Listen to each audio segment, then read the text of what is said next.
হইল তার অতিরূপবতী। তবে দক্ষ প্রজাপতি বিচারিয়া মনে আর পাত্র বিচারিয়া বিয়া দিলা কন্যা গনে। সতী নামে কন্যা বিয়া করিলার শঙ্কর।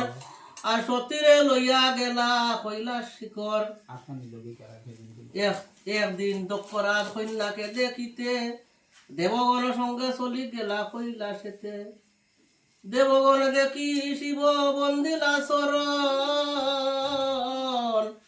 শিবে নাই বন্দিলে দক্ষের শরণ।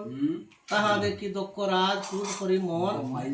আর শিব বিনা দক্ষ যজ্ঞ কইলা আরম্ভ।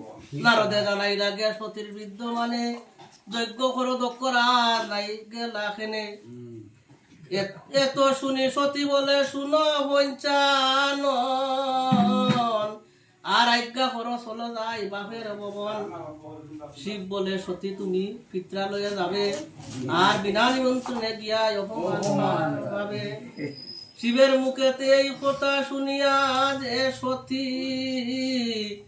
আর 10 মহাবিদ্যার ধরে ভগবতী। খালি তারা ষড়শী ভুবনেশ্বরী বৈরবী বগলা ছিন্নমস্তা ধুমাবতী মাতঙ্গী কমলা। বয়যুক্ত হইয়া তবে শিব আজ্ঞা দিলা। আনন্দিরে লইয়া সতী পিতৃগৃহে গেলা। সতী বলে শুনো মাগো করে নিবেদন।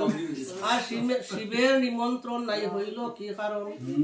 প্রসূতি বলে শিব দেবের নিন্দিত। আর হীন কপালী জাতি উত্তম চরিত। এই মতে মায়ের মুখে শুনি অক্ষসাত। সতীর মস্তকে যেন পড়ল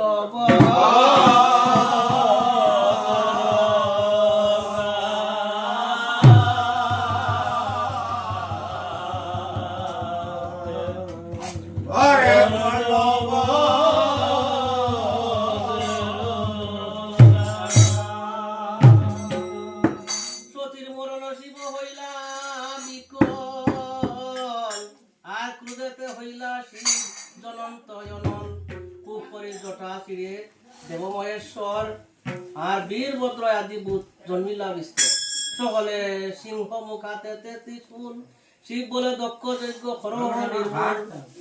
আজ্ঞা পাইয়া ভূতগণ দাইলা সত্তর। আর যজ্ঞ শাড়ি মুনিগণ উঠি দিলা লড়।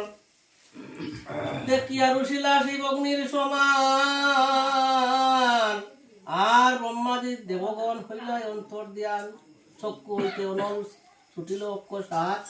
আর যজ্ঞ সহিতে দক্ষ হইল বর্ষাত। দক্ষ যজ্ঞ বর্ষ করে দেবমহেশ্বর। মরা সতী লইয়া শিব কান্দিলা বিস্ফোর। সতীর মরণ কথা কহল না যায়। লাসাড়ি প্রবন্ধে দিদ অংশীদার।